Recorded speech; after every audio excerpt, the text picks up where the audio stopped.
Hello, this is a totally original review of 2010. You have not seen or heard anything like this online or on TV or on the radio, unless of course you have seen the following programs.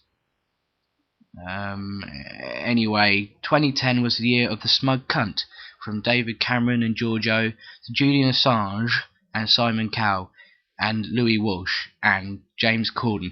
They all played a part in annoying the nation greatly over this year. But let's begin abroad. In May, thousands of people were unable to travel due to an Icelandic volcano which had an unpronounceable Welsh name. Here it is.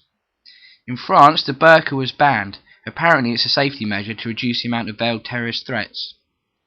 And in Chile, a large group of people were trapped underground for 70 days, and they did nothing with their time, yet the media kept referring to them as minors. Ridiculous.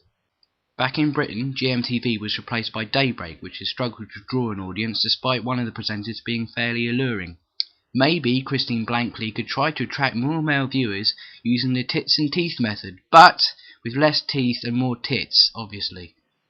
I think the main problem with Daybreak is the fact that Christine is sat next to the stuttering simpleton that is Adrian Charles.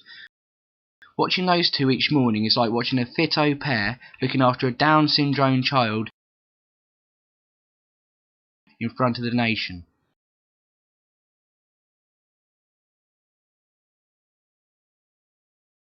In the lead up to the general election in May, the BBC and ITV and the totally impartial Sky News all broadcast their own leadership debates. And to illustrate Sky News, here is a picture of Skeletor with tits, or Kay Burley as she's otherwise known. The leadership debates were very beneficial for Nick Clegg, or Tim Henman as he was known back then, because he could do nothing wrong, and he was well liked, and even though the nation knew Tim couldn't win, we all supported him. And that is why across the land during the debates a familiar cry of "Come on Tim!" could be heard. So who would have predicted that 7 months down the line, at the end of 2010, everyone in the country would despise that man? Bad Tim! Naughty Tim! The reason we all hate Tim now is because of the coalition government he formed with the smug cunt David Cameron. And they are now taking massive cuts and taking from the hard workers rather than the high earners. Isn't that right, Philip Green and Vodafone? And here's a photo of David Cameron on the day he became Prime Minister, and look, he's celebrating by touching his wife's boobie in public. And here he is meeting the Queen. She's saying, "Hello, nice to meet one, and what do you do?" Luckily, we had a distraction from the Conservatives coming back into power, because we had to endure over the summer the worst World Cup ever. Now, I'll just write a letter to the bloke in charge of that tournament. Dear Sepp Blatter, do you have a sister called Fanny?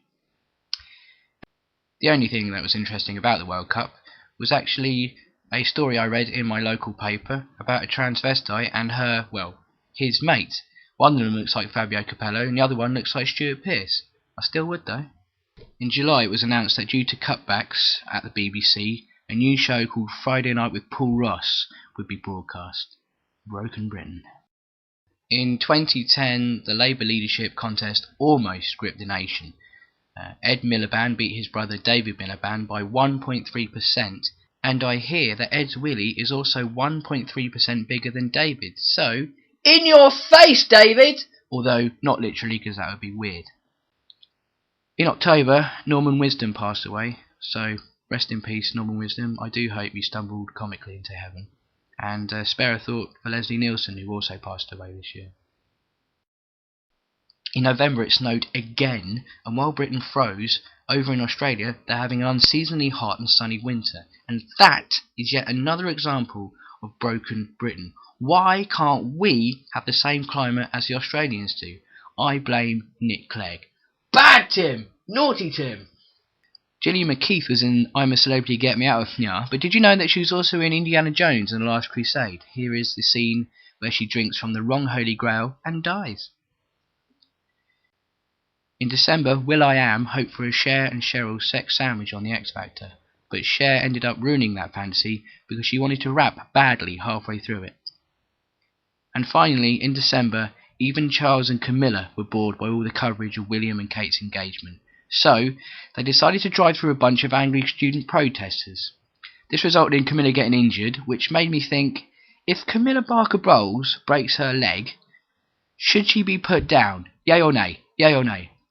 By the way, I will not accept as an answer to that question, but thank you for taking part in that straw poll. That's all from me. I'm Ben Morgan. Thank you very much for watching, and do try and have an enjoyable 2011. Bye bye.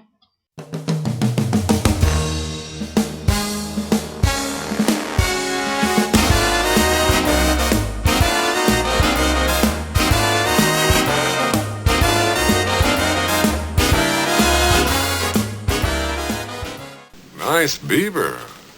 Thank you. I just had it stuffed. Let me help you with that.